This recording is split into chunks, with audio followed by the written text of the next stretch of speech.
তালাক কি মায়ের হাতের মোয়া? মনে চাইলো তালাক দিয়ে দিলেন।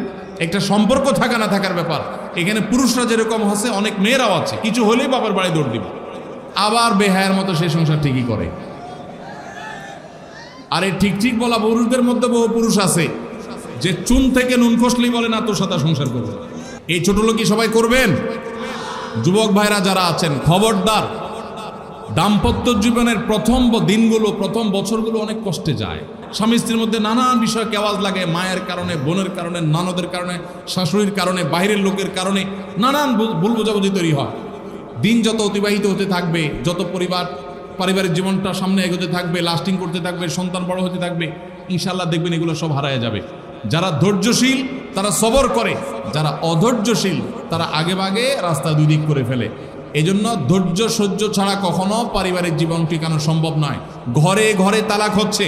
আমি তালাক নিয়ে একটা লিফলেট তৈরি করছি, ইনশাল্লাহ সেটা অচিরেই হাজার হাজার মানুষের কাছে আমরা পৌঁছায় দিব যে বিবাহের আগে তালাক সম্পর্কে সতর্ক হন। বেশিরভাগ মানুষ তালাক দিয়ে এসে এরপরে চোখের পানি ফেলে, এসে বলে হুজুর দিয়ে ফেলেছি এখন কি করব। আপনি যদি 3টা তালাক দিয়ে শেষ করে থাকেন তাহলে সেক্ষেত্রে আপনার স্ত্রীর সাথে আপনার সংসার করার সুযোগ যদি নষ্ট করেন, গোটা পৃথিবীর সব হুজুর একসাথে হয়ে, মক্কা মদিনার ইমাম সাহেব যদি একসাথে হন, আপনাকে আপনার স্ত্রীর সাথে সংসার করার সুযোগ দিতে পারেন না। আস-সুন্নাহ ফাউন্ডেশন, উম্মার স্বার্থে সুন্নাহর সাথে।